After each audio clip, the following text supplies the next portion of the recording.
हैं कक्षा 10 के। लेसन आपका है ऊंचाई और दूरी। ऊंचाई दूरी को कुछ एग्जांपल पहले देख लेते हैं क्या क्या रहा है। पहला क्वेश्चन सुन लीजिए, कह रहा है कि पहला क्वेश्चन कहता है कि 1.5 मीटर लंबा एक प्रेक्षक 1.5 मीटर लंबा एक प्रेक्षक चिमनी से 28.5 मीटर की दूरी पर स्थित है। कहता है कि एक प्रेक्षक है जिसकी लंबाई दे दिया। प्रेक्षक की लंबाई दिया गया है, कितना है? तो प्रेक्षक की लंबाई दिया गया है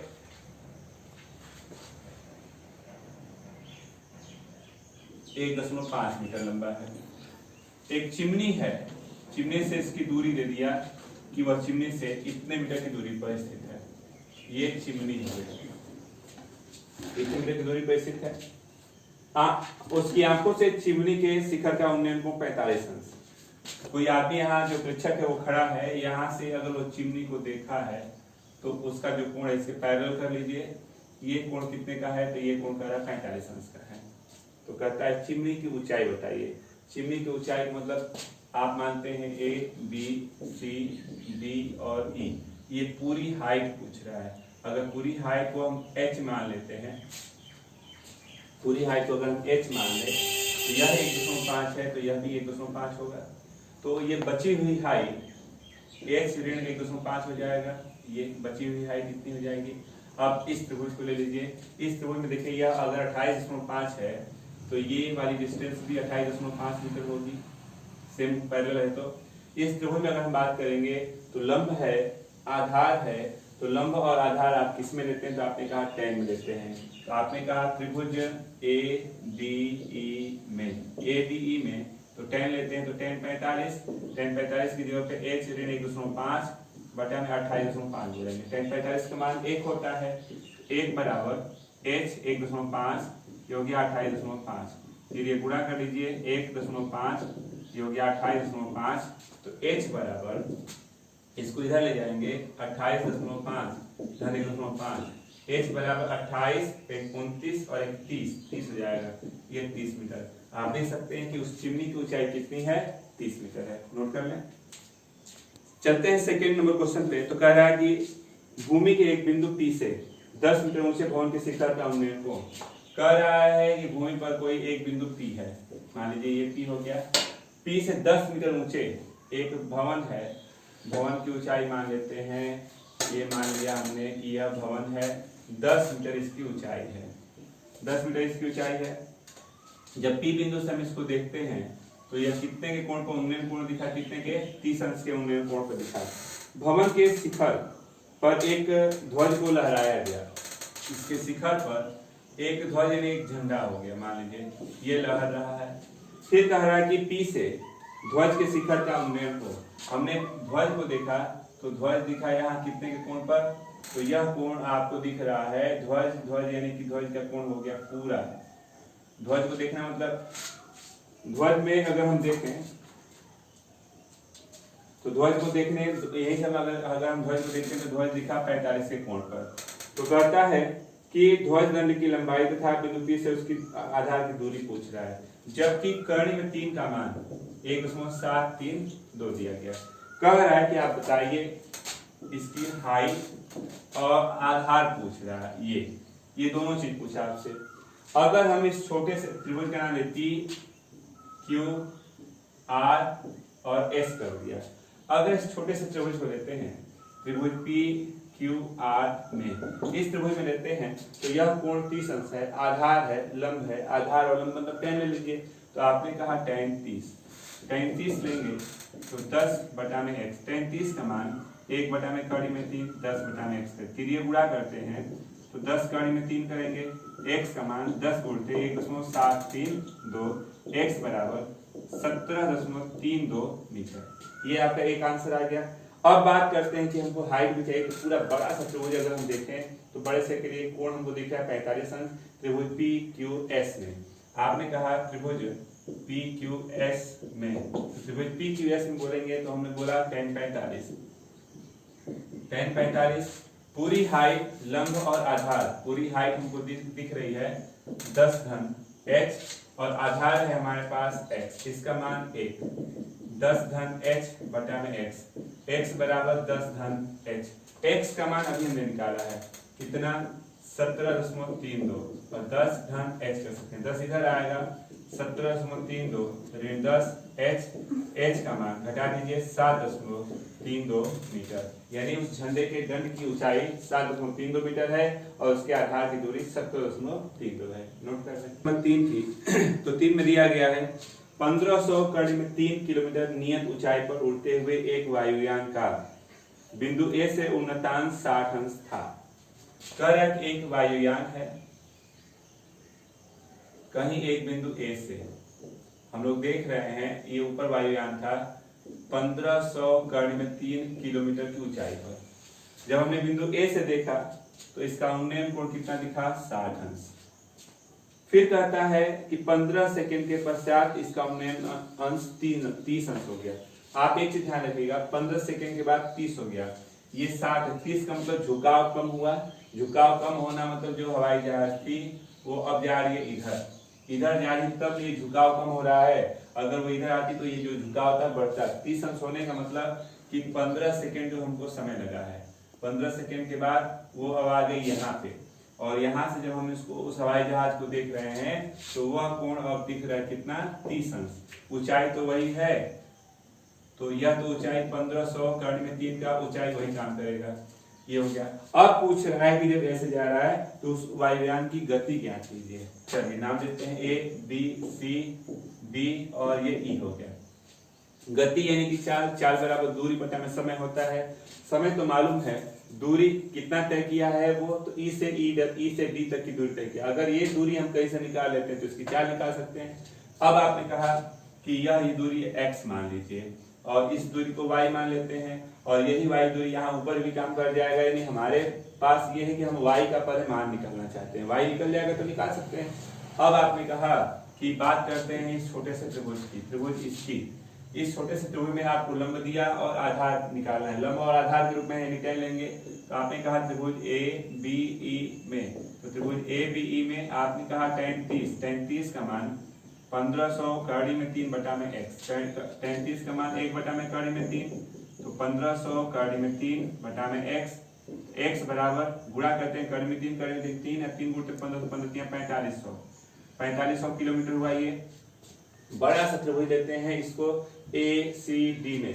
आपने कहा त्रिभुज ACD में अगर हम आते हैं तो हमारे पास देखिए आधार है, लंब है, लंब और आधार मतलब tan ले लीजिए, तो tan 30 बोला आपने बोला tan 30 और एक में रुक जाएगी tan 30 ना। तो यहाँ हमारे पास छोटे से त्रिभुज में ये कोण 60 अंश था, 30 नहीं था, ये 60 अंश था। तो 60 का मान होता है कड़ी में 3, ये कट गया, x का मान आ गया 1500। चलिए छोटा सा त्रिभुज लिया तो tan 30, हमारे पास लंब है, लंब हमको मिला 1500 कड़ी में 3 बटा में, आधार है x प्लस वाई, तो ये हो गया x प्लस वाई 1 बटा में कड़ी में 3, ये हो गया 1500 कड़ी में 3 लिख सकते हैं। x की जगह पे 1500 है और धन y गुणा करते हैं, कड़ी में 3 कड़ी में 3 4500 ये 1500 धन y, तो इसको इधर लाएंगे तो 3000 बराबर y का मान 3000 किलोमीटर आ गया। यानी हमारे पास दूरी आ गई, 4 समय मालूम है तो लिखते हैं 4 बराबर दूरी बटा में समय, घटा दीजिए 15 दूना के 30 200। इसका मात्रक क्या होगा, ये दूरी हमारे पास किलोमीटर में है और ये मान है हमारे पास सेकंड में, तो किलोमीटर पर सेकंड लिख सकते हैं। अगर आप बदलना चाहें तो बदल भी सकते हैं, मीटर पर सेकंड करना चाहते हैं चलिए बदल देते हैं, मीटर पर सेकंड करना चाहेंगे तो 2000, मीटर करेंगे तो 1000 और ये हो गया मीटर पर सेकंड, यानी कि 2 पे 5 जीरो कर लीजिए, इतना मीटर पर सेकंड हो जाएगा। नोट कर लें। चलते हैं क्वेश्चन नंबर 4 की बात अगर किया जाए तो 4 नंबर में आपको दिया गया है कि एक मंदिर तथा उस पर लगा हुआ पताका दंड यानी झंडा। कहता है कि मान लीजिए कि ये आपके पास क्या है, ये आपके पास एक मंदिर हो गया, इस पे मान लीजिए एक झंडा लग गया, पताका दंड बोल रहा है, ये हो गया। कहता है कि मंदिर तथा उस पर पताका दंड क्षैतिज भूमि के किसी बिंदु पर क्रमशः 30 अंश का कोण बनाते हैं। यानी अगर हम कहीं से देखते हैं मंदिर को, तो मंदिर ने बनाया 30 अंश का, और इस झंडे को देखते हैं, यानी यहाँ से लेके यहाँ तक झंडे को देखते हैं, तो ये भी 30 अंश का कोण बना रहा है। ये कितने का बनाया? ये भी 30 अंश का बनाया। तो कहता है यदि मंदिर की ऊंचाई 10 मीटर है, मंदिर की ऊंचाई मतलब ये हमारे पास अगर 10 मीटर है, तो पताका दंड की ऊंचाई ज्ञात कीजिए। यदि झंडे की ऊंचाई पूछ रहा है ये h। अब आप त्रिभुज में नाम दे दीजिए। पहले आपने कहा A, B, C और D।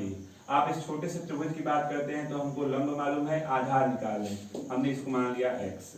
आपने कहा त्रिभुज A, B, C में, तो इसमें आप बोलेंगे tan 30 का मतलब लंब बटा में आधार। tan 30 का मान 1 बटा में कर्ण में 3, 10 बटा में x, तो x बराबर 10 कर्ण में 3 मीटर बोल सकते हैं। आधार आ गया। बड़ा सा त्रिभुज ले लेते हैं। आपने लिया त्रिभुज A, B, D में, आपने A, B, D को लिया तो पूरा कोण 30 60 अंश हो गया।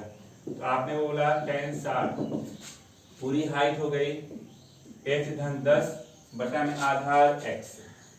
इसका मान होता है कर्ण में 3, h रहने दीजिए धन 10, और x का मान अभी निकाले हैं 10 कर्ण में 3। गुणा करते हैं तो कर्ण में 3 कर्ण में 3, 3 गुणित 10 30 हो गया 30, और ये h धन 10 है, तो h का मान 30 ऋण 10, h बराबर कितना हो गया? 20 मीटर है। उस झंडे की ऊंचाई कितनी थी? तो उस झंडे की ऊंचाई 20 मीटर थी। नोट कर ले। चलते हैं क्वेश्चन नंबर 5 पे। 5 नंबर को अगर हम लोग पढ़ें तो दिया गया है कि एक सीधी सड़क के किनारे खड़े एक मीनार के दो किनारे 2 क्रमागत किलोमीटरों के पत्थरों के अवनमित कोण। कह रहा है कि एक मीनार है, सड़क के किनारे 2 पत्थर लगे हुए हैं किलोमीटर वाले, एक पत्थर ये हो गया, एक पत्थर ये हो गया। अवनमन कोण है, अवनमन कोण मतलब ऐसे ऊपर से, यहां से आप देख रहे हैं, पहले वाले पत्थर को देखा, ये अल्फा है तो ये अल्फा हो जाएगा। फिर यहाँ से दूसरे पत्थर को देख रहे हैं, अगर ये बीटा है तो ये वाला कोण बीटा हो गया। 2 किलोमीटर के पत्थर लगे हैं, यानी इनके बीच की दूरी दे या न दे, हम जानते हैं कि 2 पत्थरों के बीच की दूरी 1 किलोमीटर होती है। मीनार की ऊंचाई ज्ञात कीजिए। आपसे पूछ रहा है ये h, मीनार की ऊंचाई कितनी है। चलिए h को सॉल्व करते हैं। आपने नाम दिया A, B, C और D। अगर हम इसको x मान लें, हम अगर बोले इस छोटे से त्रिभुज को, त्रिभुज B, C, D में, तो इस त्रिभुज में हमारे पास लंब और आधार दिख रहे हैं, मतलब tan ले लें, तो tan बीटा बोलेंगे, तो tan बीटा बराबर h अपान x। यहाँ लाते हैं इसको, तो x h अपान tan बीटा, x बराबर h काट बीटा बोल सकते हैं। इक्वेशन फर्स्ट कर लीजिए। बड़ा सा त्रिभुज लेते हैं, तो आपने कहा त्रिभुज A, C, D में, तो बड़े से त्रिभुज में हमारे पास देखिए आधार और लंब दिख रहा है, मतलब tan ही ले लीजिए। तो हमने कहा tan अल्फा, तो ये tan alpha is equal to h अपान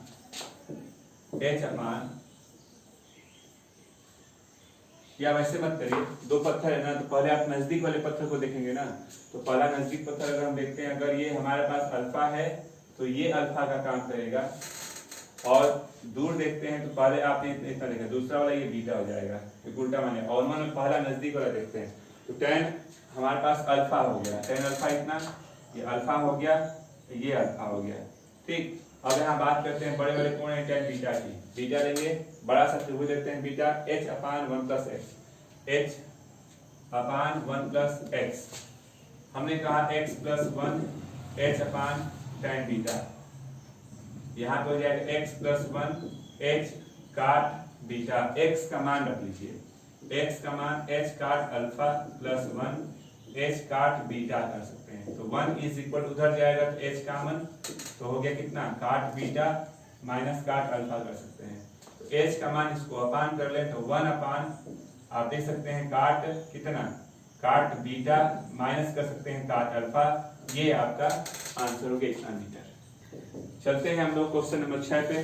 तो 6 नंबर दिया गया है कि क्षैतिज तल पर स्थित एक मीनार की परछाई, एक मीनार की परछाई सूर्य का उन्नयन कोण 60 अंश से बदलकर 30 अंश पर हो जाने पर कह रहा है कि एक मीनार है।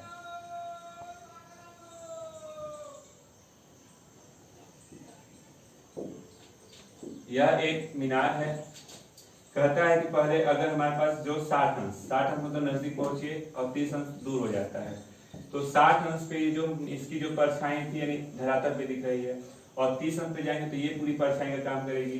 कह रहा है कि 60 अंश पे जो परछाई थी 30 अंश से होने पर 40 मीटर बढ़ जाती है। 40 मीटर बढ़ना मतलब हमारे पास अगर हम लोग बात करें तो 60 अंश की जो परछाई है वो ये नीचे है, और 30 अंश की जो परछाई हो यहाँ से यहाँ तक है। क्वेश्चन में कह रहा था कि जो 60 अंश की परछाई है यहाँ से यहाँ तक, 30 अंश वाली परछाई से ये 30 अंश वाली 60 अंश से 40 मीटर अधिक है। तो 40 मीटर अधिक होने का मतलब ये ही ना अधिक हो रहा है। तो कहता है क्या बताइए मीनार की ऊंचाई। आपने नाम दिया ए बी सी और डी, ये अननोन है, इसको एक्स मान लिया। बात करते हैं त्रिभुज की, त्रिभुज बी सी डी में, त्रिभुज बी सी डी में बात करेंगे तो tan 60 कितना h अपान x, tan 60 का मान कड़ी में 3, ये हो गया h अपान x, x बराबर h अपान कड़ी में 3, समीकरण 1 कर लीजिए।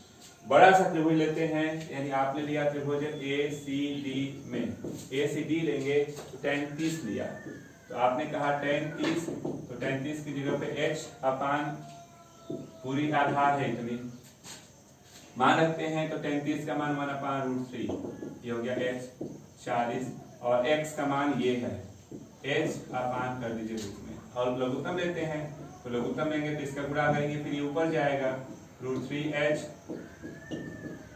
गुणा किया 3h, h इधर आएगा घट गया, h का मान 40/2 यानी h हो गया 20 मीटर, यानी मीनार की ऊंचाई कितनी है 20 मीटर है। नोट कर लें। यहाँ आपने ध्यान नहीं दिया, आपने जब यहाँ लघुत्तम लिया तो इसका यहाँ गुणा किया गया है, गुणा किया गया है तो कर्ण में 3 धन h होगा, तो यहाँ भी कर्ण में 3 छूट गया,